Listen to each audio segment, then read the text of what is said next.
What if one small change in your daily coffee habit could help support better blood sugar control in a natural way? Before you take your next sip, there's something important you should know, and it may change the way you look at that cup in your kitchen. I am not talking about a magic powder.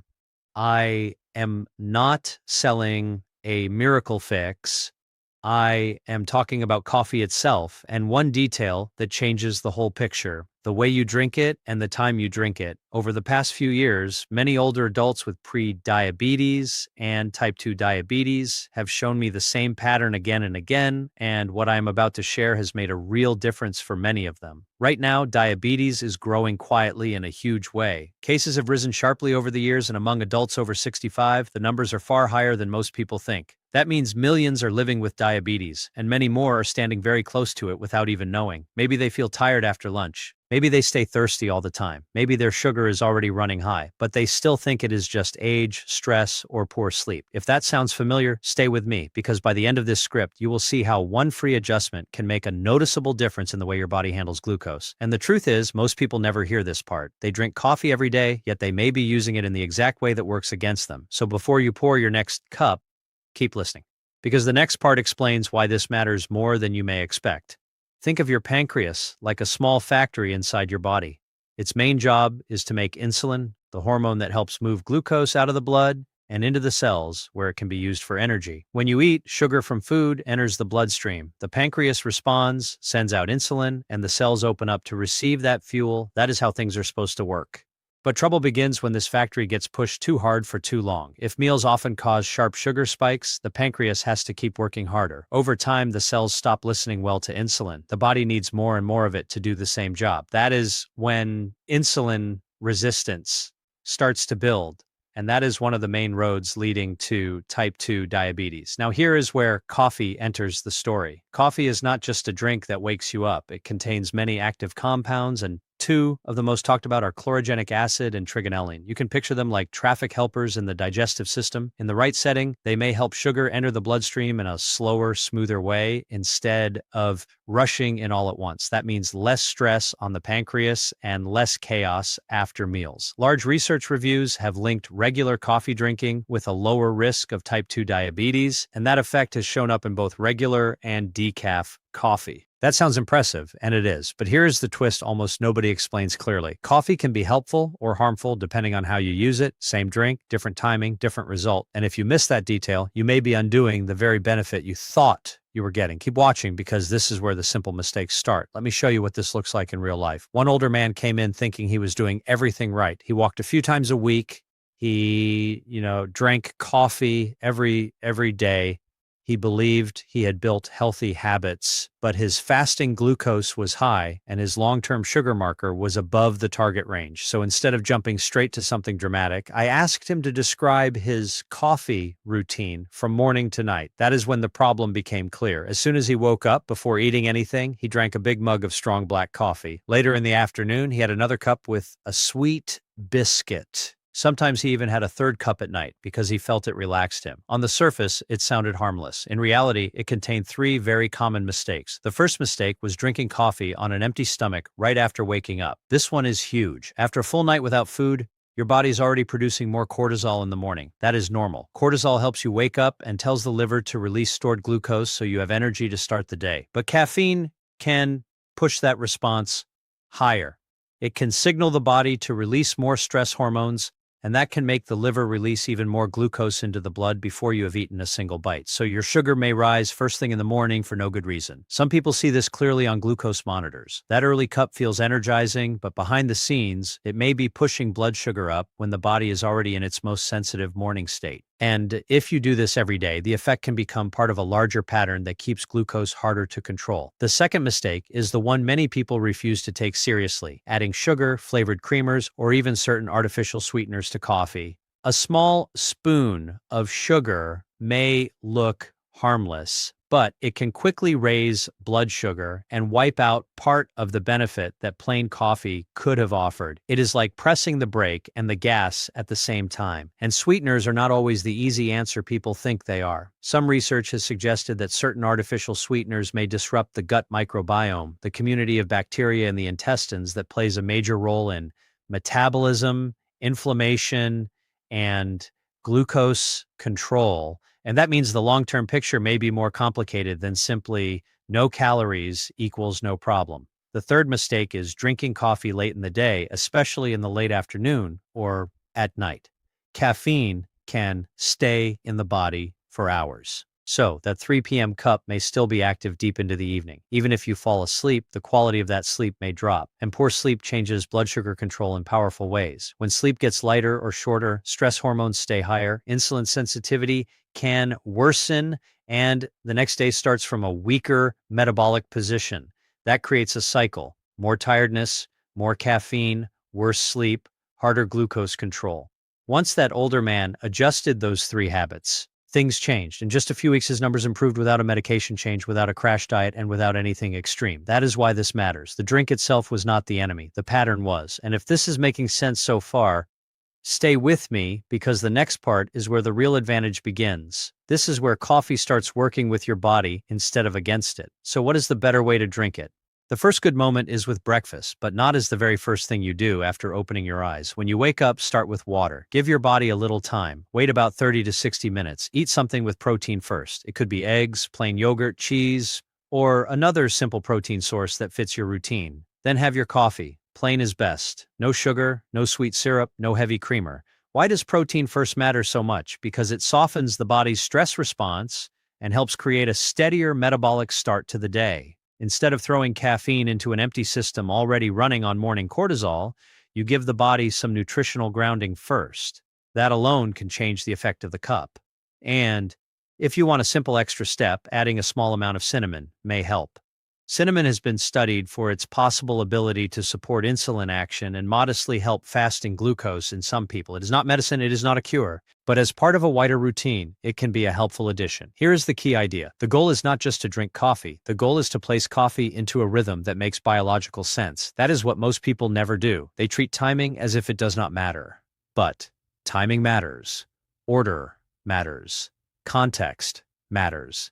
And once you understand that, the cup becomes more than a habit. It becomes a tool, not a miracle tool, a smart one. So if you usually drink coffee first and food second, consider flipping that order. It sounds small, it looks small, but sometimes the biggest health difference begins with a change so simple that people almost ignore it. Do not ignore it, because what you do next with lunch may be even more interesting. A second useful moment for coffee is before your main meal, especially lunch. About 20 to 30 minutes before eating, a small cup of plain black coffee may help slow the early rise in glucose after that meal. This is where those coffee compounds become interesting again. They may help reduce how quickly sugar from food moves into the blood, which can make the post-meal spike less intense. That matters a lot because repeated sharp spikes after meals place extra stress on the body over time. Many people focus only on fasting glucose and forget that the after-meal rise is also a major part of the story. If lunch tends to leave you sleepy, heavy, or foggy, that may be a sign your blood sugar is jumping higher than you realize. A small coffee before the meal, used the right way, may help smooth that response. Not with sugar, not with dessert on the side, plain, simple, strategic. And no, this does not mean you should drink endless cups all day. More is not always better. The goal is not to flood the body with caffeine. The goal is to use coffee in a way that supports the metabolic flow of the day. Think of it like placing a lever in the right position at the right moment. That is very different from mindless sipping, and this is where a lot of people lose the benefit. They hear that coffee may help with diabetes risk, but they never change the surrounding habit. They still pair it with refined carbs, sweet cookies, pastries, and sugary extras. That turns a helpful drink into part of the same problem. So if you want the real effect, the meal matters too. Use coffee before a balanced lunch, not before a sugar-heavy one.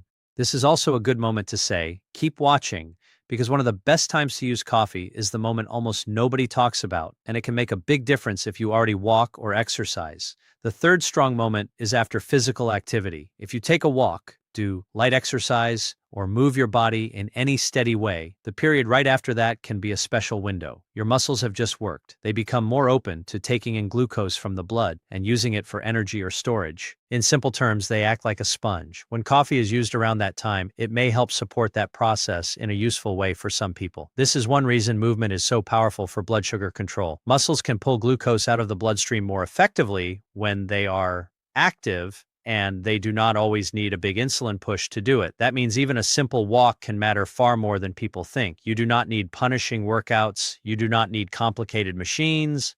A moderate walk done regularly can already shift the whole picture. Then, if coffee is placed wisely after that movement, it can fit into a smarter pattern instead of a random one.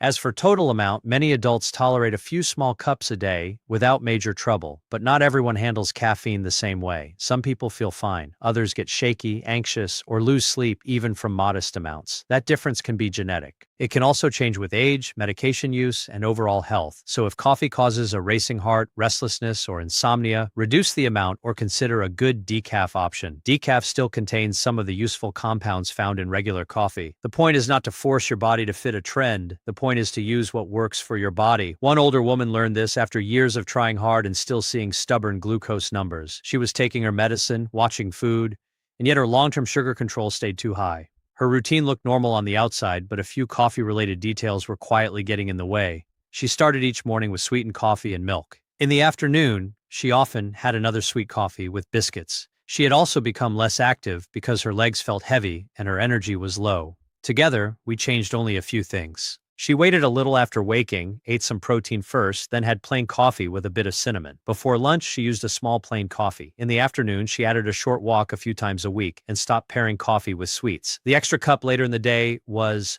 removed. Within weeks, her glucose numbers improved, and something else changed too. She felt alive again in the morning.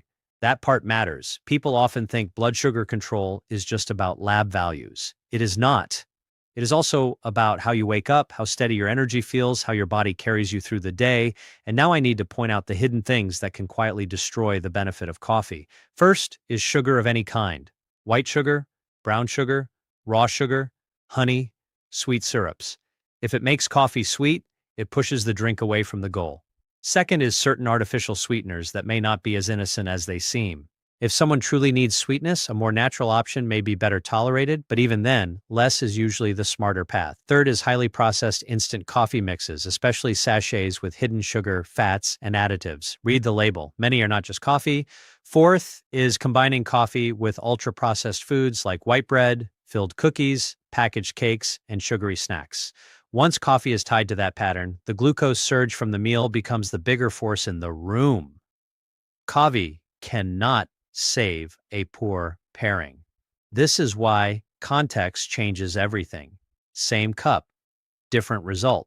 And the final part brings it all together in a way that is practical, realistic, and much more powerful than coffee alone. Here's what I call the simple protection trio. First, smart coffee. That means plain coffee, used at better times and better combinations, and without the extras that cancel the benefit. Second, movement. You do not need a gym membership, perfect knees, or a dramatic transformation story. A steady walk for around 30 minutes, 3 to 5 times a week, can already improve insulin sensitivity in a serious way. When muscles move, they help clear glucose from the blood.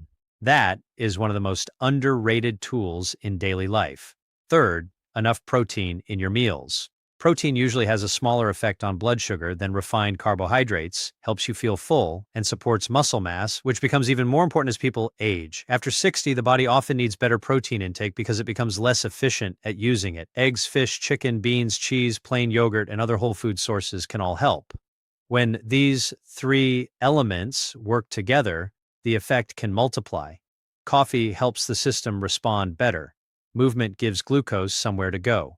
Protein makes meals steadier and protects the tissues that burn energy. That combination is simple, but simple does not mean weak. In fact, simple habits done consistently are often stronger than dramatic changes done for 1 week and abandoned the next. And I want to be very clear about something. These are supportive lifestyle strategies. They do not replace medical care. If you already have diabetes and take medication, do not stop or change anything on your own. Use this information as a conversation to have with your doctor, not as a reason to guess your way through treatment. Your body deserves better than guesswork. Still, do not underestimate how much a daily habit can shape your future. Small habits are quiet. They do not feel exciting, but they build outcomes. And if you have made it this far, you already understand something many people never hear. The way you drink coffee may matter just as much as the fact that you drink it. So let me leave you with this thought. Your body is not trying to fail you. It is always trying to adapt, recover, and protect you. When blood sugar rises, when tiredness stays all day, when thirst keeps coming back, when your body feels swollen, heavy, or off balance, those are not random annoyances. They are signals. They are messages asking you to pay attention. And sometimes the answer is not hidden in a complicated program or an expensive product. Sometimes it starts with something as ordinary as a cup of coffee used in a smarter way. Health is built in routines. It lives in the small choices that repeat every day until they become your future. That is why this matters. Not because coffee is magic, not because one drink can fix everything, but because one habit can open the door to other habits. And that is how real change often begins. If there is someone in your family dealing with high blood sugar, prediabetes, or diabetes, pass this message to them. It may help them see an old habit through a new lens. And if you found yourself in this script, do not wait for the perfect moment. Start with one shift. Drink water first. Eat protein before coffee. Keep it plain. Avoid the late cup. Move a little more. Give your body a fair chance to respond. Then watch what happens over the next few weeks. You may be surprised by how much change can come from something that looks so small at the start. And if you want to keep learning, stay close, because the next conversation should be about the foods that quietly push blood sugar higher while people think they are harmless. Until then, take care of yourself, take care of the people you love, and remember this: your future health is being shaped by the choices you repeat today.